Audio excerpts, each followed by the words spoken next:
दोस्तों सादर नमस्कार। जेपी ने कहा था पाठ 59 में, आज मैं बात करना चाहता हूँ सत्याग्रह से हृदय मंथन। जयप्रकाश जी का जो हृदय मंथन हुआ था सत्याग्रह के द्वारा ही हुआ था, और पिछले बार हमने बताया था, उनकी जानकारी दी थी हमने भूमिगत आंदोलन की, जेपी और भूमिगत आंदोलन। आज सत्याग्रह से हृदय मंथन की बात करेंगे।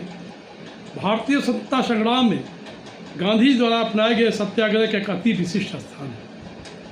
पूरे भारतीय मानस पटल और स्वतंत्रता संग्राम के बाद के दिनों में इसका व्यापक व विस्तृत प्रभाव रहा है। इसकी प्रासंगिकता आज भी बरकरार है। गांधीवाद में दर्शन में अहिंसा सत्याग्रह एक सिक्के के दो पहलू, और इस विचारधारा को आगे बढ़ाने में जयप्रकाश जी की भूमिका अहम रही। मित्रों, शुरुआती दौर में गांधी और जयप्रकाश से मौलिक मतभेद था। हालांकि जेपी ने स्वदेश लौटते गांधी के नेतृत्व को स्वीकार किया और कांग्रेस में शामिल हो, लेकिन पूर्ण रूप से वे गांधीवादी नहीं बन पाए। समता प्राप्ति के बाद यह बात सत्य है कि अहिंसा व सत्याग्रह के मुखर आलोचक थे, लेकिन जिस परिवेश में थे वे 7 वर्षों तक अमेरिका के उनका झुकाव समाजवाद, मार्क्सवाद व क्रांति की ओर अधिक रहा।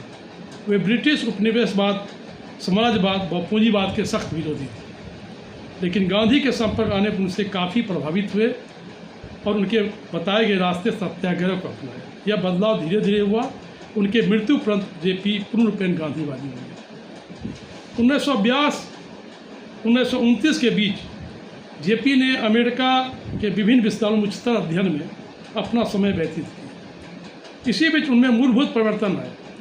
पूंजीवाद का देश होते जेपी पैसे के लिए काफ़ी तरसते थे। एक तरफ उनका उच्चतर अध्ययन और दूसरी तरफ गरीबी। ऐसे संघर्षमय जीवन में उन्होंने विज्ञान का विषय छोड़कर समाजशास्त्र का विषय अपनाया। विषय परिवर्तन व अमेरिकी प्रवास जेपी के मार्क्सवाद को समीप लाए।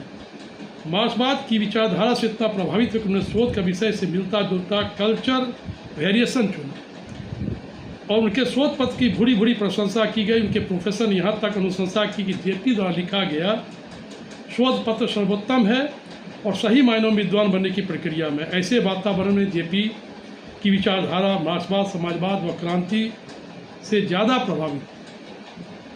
रूस की क्रांति और लेनिन के लेख से उनका मुख्य आकर्षण का केंद्र बना।